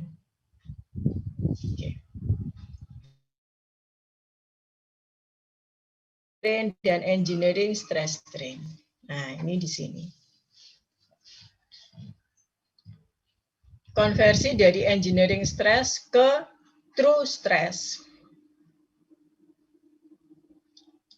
Yang awal ini adalah yang engineering tanpa dikasih E karena nilai tegangan, nilai stress yang dari persamaan itu akan identik dengan nilai engineering. Rumusnya ini.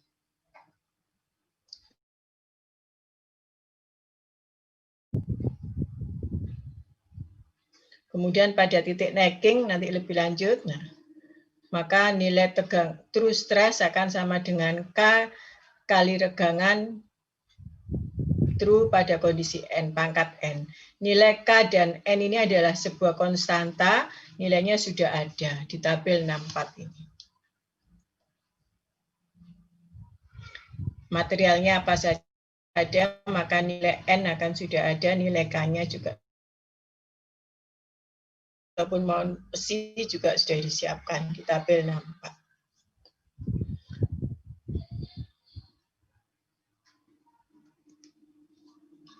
Kemudian kita lihat lagi contoh soal 6.4. Contoh soal 64 tentang ductility dan stress pada saat terjadi patahan. Jadi kita lihat ada sebuah spesimen atau terawal diameternya sudah diketahui. Kemudian ditarik sampai putus, fraktur itu sampai dia patah. Dan ternyata dia mempunyai strength fraktur ya pada saat patah. Jadi kalau misalkan saya gambarkan, jadi kalau misalkan saya gambar ini daerah linier, dan nanti terus misalkan terus begini.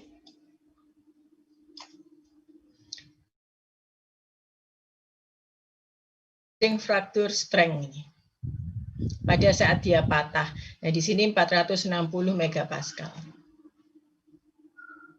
Yang diketahui cuma diameter saja. Diameter awal dan diameter saat patah. Yaitu ini. Diameter saat patah. Disuruh mencari ductilitas. Ductilitas adalah keuletan. Keuletan ini bisa ada dua rumus, nanti keuletan di materi berikutnya akan ada penjelasan. Ada dua rumus, bisa berdasarkan perubahan panjang atau juga bisa berdasarkan perubahan diameter.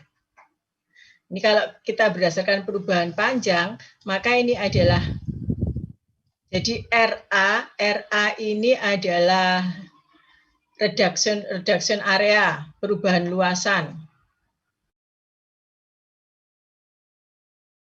Ini yang pertama, nanti yang kedua adalah persen EL, elongation. Rumusnya hampir sama sebenarnya. Kalau RA ini reduction area itu perubahan luasan, kalau elongation perubahan panjang. Sama kayak rumus regangan. Kalau ini reduction area ini panjang akhir atau panjang yang lebih luas ya. Panjang awal, luasan awal dikurangi luasan akhir. Kalau elongation sama kayak rumus regangan, panjang akhir dikurangi panjang, panjang awal dikurangi panjang akhir per panjang awal. Nanti begitu, rumusnya bentuknya sama. Nanti Anda otomatis kalau Anda sudah terbiasa memahami, nggak perlu ngapalkan rumus, Anda langsung hafal. Nah, ini ductility-nya dalam bentuk pengurangan area. luasan dari yang 1,28 diameter 1,28 mm menjadi 10,7 mm.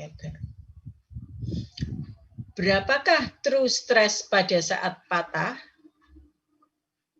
Meskipun sudah diketahui kalau secara engineering ini di sini pada saat patah, ini engineering fracture strength-nya adalah 460 MPa.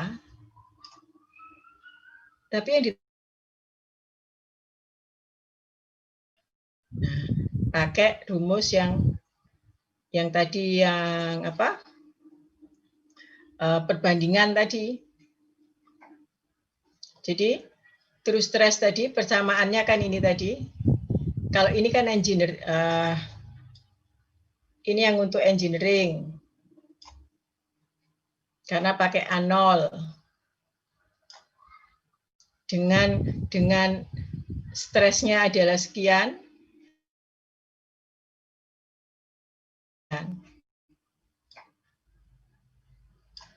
Nah, sekarang kalau true gimana? Nah, true tadi rumusnya ini A-nya yang berubah. A-nya pakai yang luasan yang 10,7 mm ini. Tapi luasan sekarang. F-nya berapa F-nya? F-nya dicari dulu dari yang nilai ini. Ternyata 660 megapascal. Padahal engineering stress-nya 460. Ini kalau digambar, maka nah, gini. Sama-sama patahnya ini biasanya lurus. Lurus ini. Patahnya regangannya sama. Tapi yang true stress-nya di sini. Kalau engineering-nya bentuknya begini.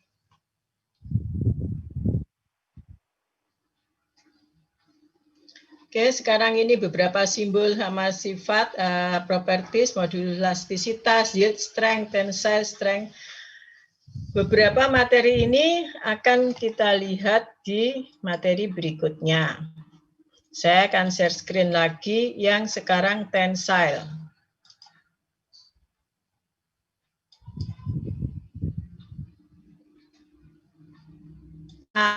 PPT saya sudah terlihat, yang baru. Sudah, Bu. Sudah, Bu. Ya. Waktunya masih ada sekitar 15 menit dulu. Saya akan masukkan di sini. Materi kita berikutnya adalah sifat kekuatan, tensile properties atau sifat ya. Jadi uji tarik. Outline-nya nanti kita akan belajar yield strength, ada tensile strength, ada ductility, resilience, sama toughness. Sekarang untuk memahami kita kembali beda dengan yang tadi, cuman ini lebih lengkap. Sampel sama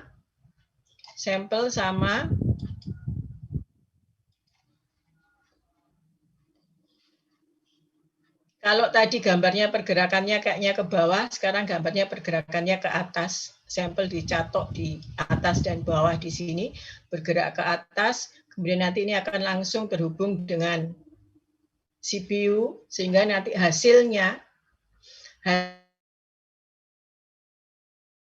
langsung akan bisa dilihat. Biasanya kita dapat data dalam bentuk Excel antara stress sama strain, 2 kolom gitu, kemudian kita gambarkan, maka bagaimana bentuk kurva dari stress strain-nya adalah seperti ini. Kurva stress strain.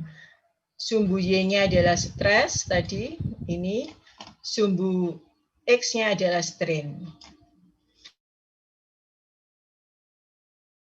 Strain tanpa satuan, karena dia panjang kan sama dengan delta L per L. Per L0. Sama-sama satuan panjangnya sehingga strain itu tanpa satuan.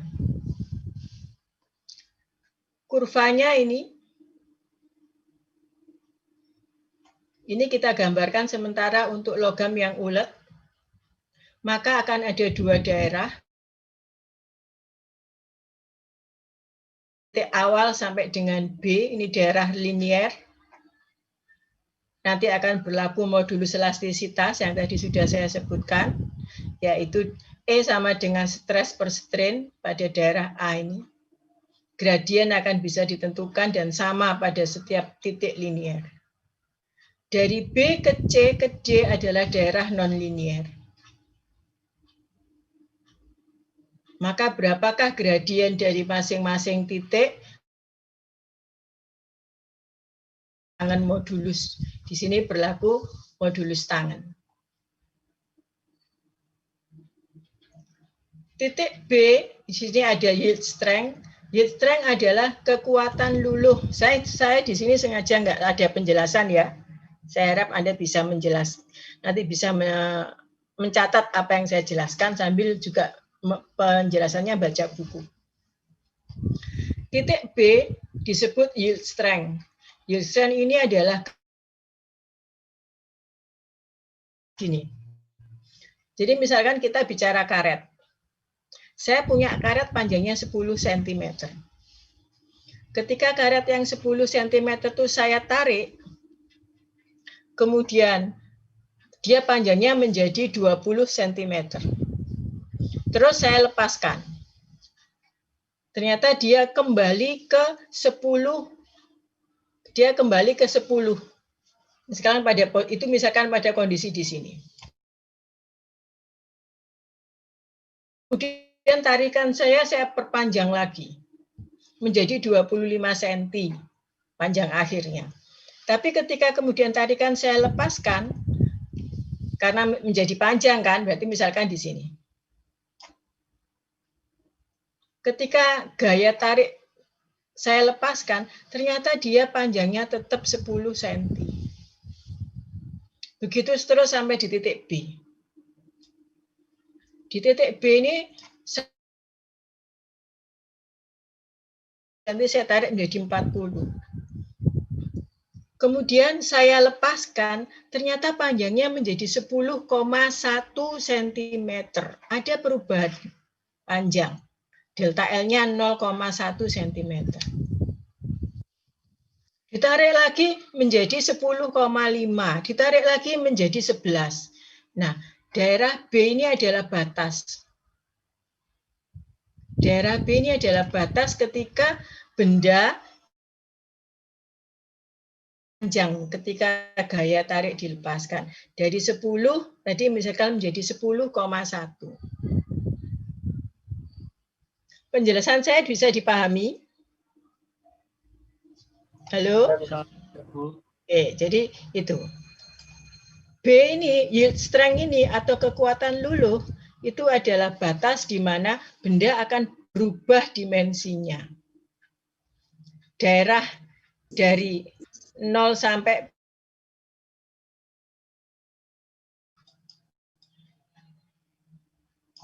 dari B sampai dengan D disebut daerah plastis. Titik C ada ultimate strength, batas kekuatan maksimum. Kalau kita lihat, maka kalau sini maka kan stres tertinggi kan. Maka ini ultimate strength, kekuatan maksimum. Nah, ultimate strength atau kekuatan maksimum ini nanti berikutnya akan disebut sebagai kekuatan atau tensile strength dari setiap material. Jadi kalau misalkan ada sebuah baja mempunyai TS tensile strength sebesar 100 atau 1000 Pascal misalkan, maka itu sudah pasti adalah nilai maksimum atau titik C di sini. Jadi tadi sudah ada yield strength, ada ultimate strength. Titik D,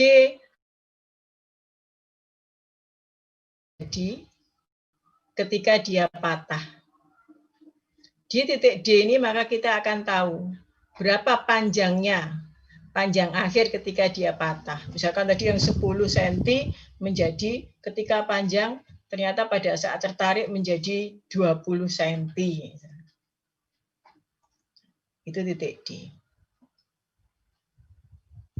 Bagaimana proses perubahan sampelnya ketika mengalami uji tarik?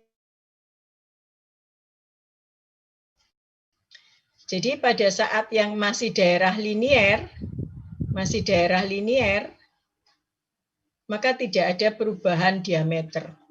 Panjangnya juga tetap, diameternya tetap. Di sini nanti yield strength tadi, titik B, kemudian semakin ke atas, maka dia mulai ada pertambahan panjang, tapi pertambahan panjangnya masih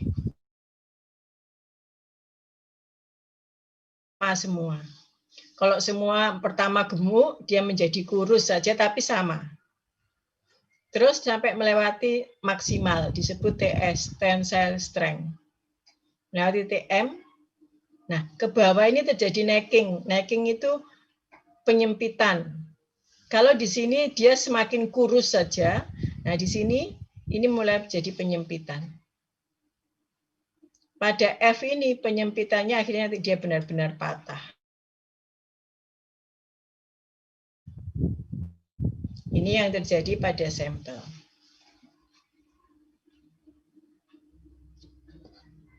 Ini tadi, mungkin dari gambar ini, kurva stress strain atau juga di sini ada yang mau ditanyakan? Lanjut ya. Saya lanjut. Nah sekarang, kalau ultimate atau TS, nilai maksimum, langsung bisa kita tentukan dari, ya sudah tarik garis lurus ke sumbu Y, maka itu adalah nilai TS-nya. Bagaimana menentukan nilai yield strength? Bagaimana menentukan nilai yield strength? Ini agak rumit sedikit. Ada metodenya. Untuk menentukan nilai yield strength, maka misalkan ini begini, meskipun tadi ini sempit ya, karena biasanya ini akan sempit. Ini akan sempit. Daerah ini diperbesar menjadi begini, menjadi seperti ini. Pada daerah diambil pada daerah liniernya. Maka untuk menentukan yield strength adalah diambil regangan pada 0,2%.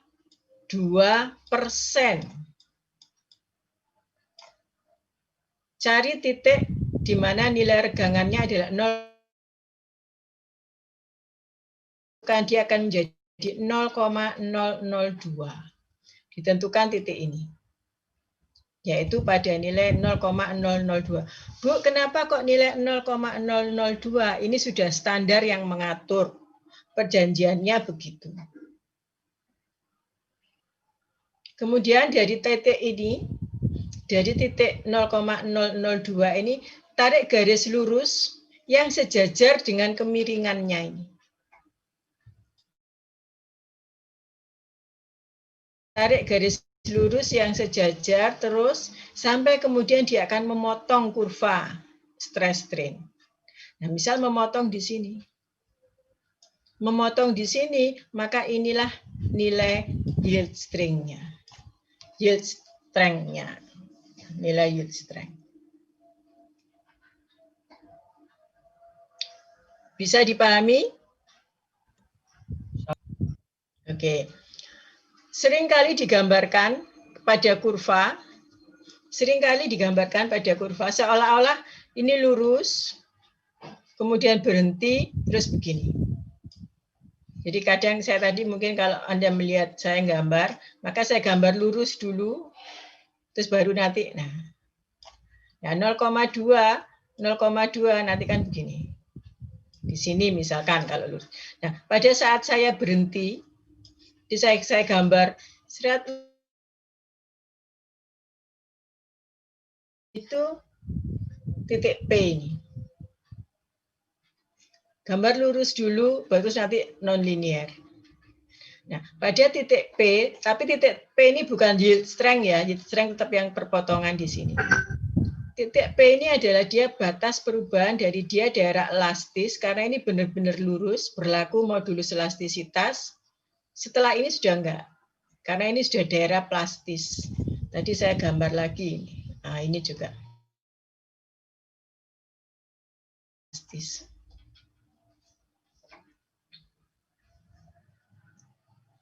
Modulus elastisitas E hanya berlaku untuk daerah elastis ini saja, yang daerah sini tidak. Kemudian ada kondisi lain juga. Tadi P disebut sebagai proporsional limit, ya, batas dia proporsional, seimbang, stress per strain-nya. Kalau yield strength tadi yang sudah saya jelaskan tadi. Nah, ada beberapa bahan. Kalau ditarik itu molornya panjang, dia akan mempunyai bentuk kurva seperti ini. Jadi pertamanya dulu lurus, tinggi, P-nya di sini. Tapi setelah itu nanti dia begini. Setelah itu dia turun, yield strength-nya turun. Pertamanya memang butuh agak besar, upper. Nilai yield strength batas atas, ini nilai yield strength batas bawah. Jadi dia seolah-olah punya dua nilai yield strength. Kayaknya kayak apa?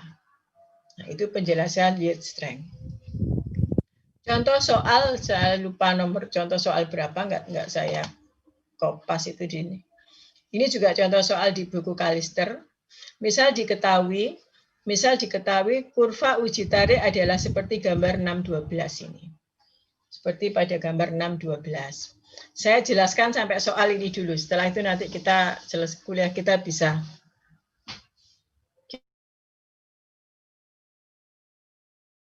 Dari brush, dari perunggu, spesimen perunggu seperti gambar 612. Kemudian Anda disuruh mencari modulus elastisitas, yang B yield strength, yang C adalah beban maksimum, maka dicari gaya F, yang D adalah perubahan panjang ketika awalnya diketahui pada saat tegangan stresnya 340.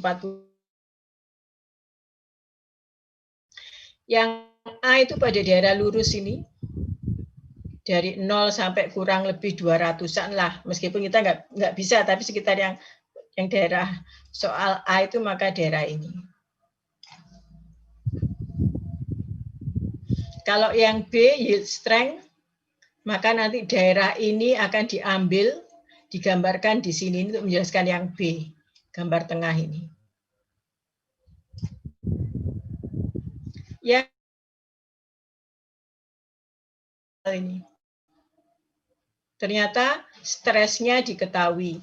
Maksimal load itu, maksimum load itu adalah gaya F.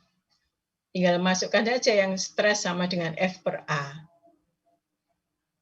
A-nya nanti diperoleh biasanya menggunakan nilai A awal. Karena bentuknya seperti ini, maka nilai engineering ini. Luasannya tetap A0 terus.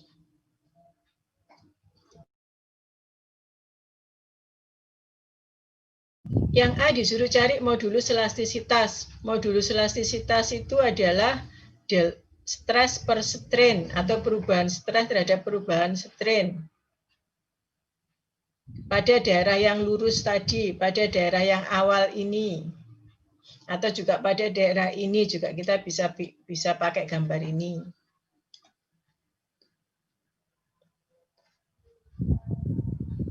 Sigma 2 kurangi sigma 1 per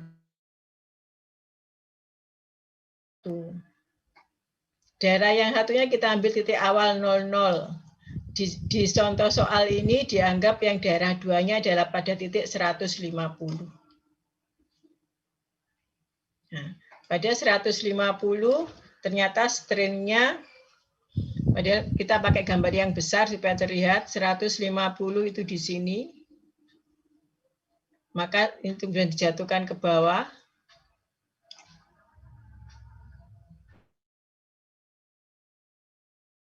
.001, maka ini kurang lebih berapa kalau di sini?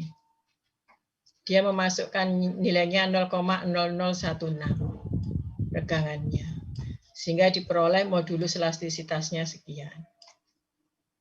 Kalau yang B, nah yang B kita lihat.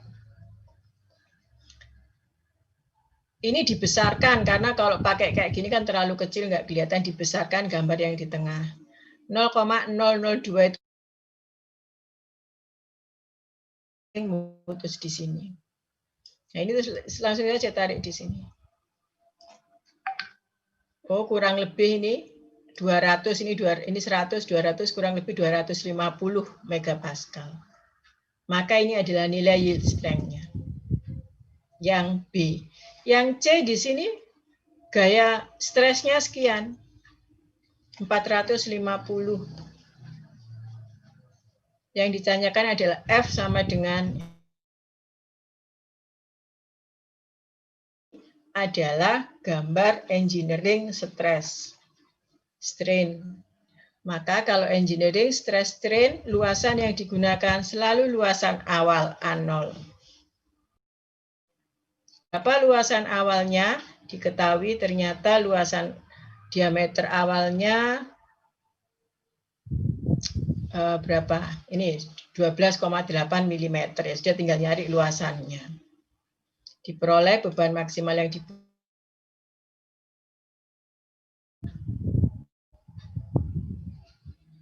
sedangkan untuk mencari yang D, perubahan panjang pada sampel yang awalnya adalah ini, panjang awalnya 25 cm pada tegangan tensile stress 345.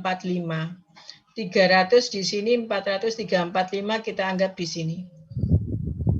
Tarik garis ke sini. Nah, ternyata diasumsi berapa regangannya, ini tarik ke bawah. Nah, ini regangannya. Regangan tadi kan rumusnya sama dengan delta L per L 0 atau L min L0 per L0.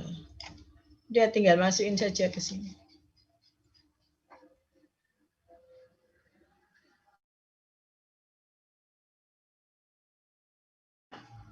Pada saat, jadi regangannya tadi ternyata di sini di 0,06 ini. 0,06. Nah, jadi nilai 200 di sini nih 0,1, maka di sini setengah lebih 0,05 lebih. Nah, ini dianggap 0,06.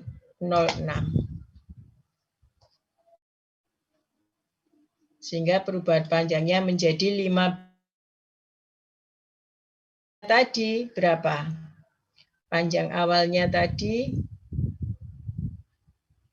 250 mm, maka ditambah 15 mm, panjang pada saat itu adalah 265 mm.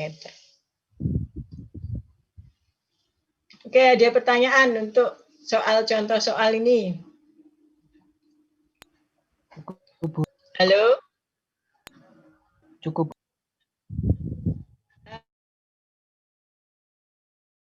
Oh, aku ditinggal ya, Ki ya? Cukup, Bu. Belum ada Cukup pertanyaan. Ya. Dengarkan ya. Dengarkan. Saya biasanya kalau kuliah offline, saya nggak suka kalau kelas itu diem. Kalau diem itu ada dua, menurut saya ada dua kondisi, bahwa Anda mungkin tidak paham dengan yang saya jelaskan, Anda mungkin tidak mendengarkan saya ngomong, sehingga Anda diem saja. Saya ngomong apa aja sembuh wis. Anda menjawablah. Bahkan kalau adanya Anda menjawabnya dengan guyon pun juga saya nggak apa-apa gitu. Artinya ada reaksi dari apa yang saya sampaikan. Bahkan seandainya Anda jawabnya guyon, Anda tetap memperhatikan apa yang saya omongkan gitu. Sehingga Anda nyaut meskipun Anda tanggapi dengan guyon. Nah, kuliah online gini saya sudah nggak bisa lihat wajah Anda karena buka melihat wajah Anda satu persatu. Belum lagi kalau videonya di-off-kan. Sudah gitu Anda diem lagi. Jadi kalau misalkan kita kuliah, suara mungkin nggak harus di-mute. Pokoknya ojo rame-rame di belakangmu itu. Pokoknya ojo ono sing gedor-gedor. Anda langsung jawab, ya Bu, tanya Bu, gini-gini, nggak apa-apa gitu. Gitu ya. Baik, Bu. Saya kalau Anda diem itu tak pikir nanti Jangan-jangan saya ini ngomong sendiri. Oke, ada yang mau ditanyakan lagi enggak? Waktunya kita sakjane ini juga, tapi masih lumayan banyak. Nanti kita lanjut hari Kamis. Ada yang mau ditanyakan? Cukup, Bu. Cukup ya hari ini ya. Bu, cukup, Bu. Nanti juga mau maghrib. Oke, sementara ini dulu. Saya tadi belum. Saya lupa. Oke, nggak apa-apa. Hari ini saya anggap masuk dulu aja semua. Hari ini saya anggap masuk semua. Nanti tolong diisi berita acara ya. Baik, Bu. Sama sekalian gini. Untuk minggu lalu ada 2 pertemuan, hari Senin dan hari Kamis. Saya minta izin dulu sama Anda. Presensi online saya boleh enggak? Tetap saya anggap masuk, saya tetap memasukkan. Saya anggap Anda, saya tandai masuk semua. Tapi materinya akan saya tulis bahwa kegiatan saya nanti Timnas gitu. Boleh enggak saya melakukan gitu? Saya tanya dulu sama Anda. Halo? Boleh, Bu. Boleh ya? Bu, boleh. Tapi nanti juga tolong diisi berita acaranya. Anda juga boleh. Misalkan Bu Dia ikut Timnas, jadi nggak apa-apa, tetap diisi seperti itu. Oh iya, Bu. Baik. Nanti materinya akan saya mampatkan, karena kalau materi nanti bisa saya berikan semua, akan saya mampatkan pada saat kita menjelaskan. Oke, kalau begitu untuk hari ini, karena juga sudah mau maghrib, saya akhiri dulu. Kita ketemu lagi nanti hari Kamis jam 9 ya. Barangkali ada yang ditanyakan, baik yang mengetahui, baik yang hubungannya dengan materi kuliah.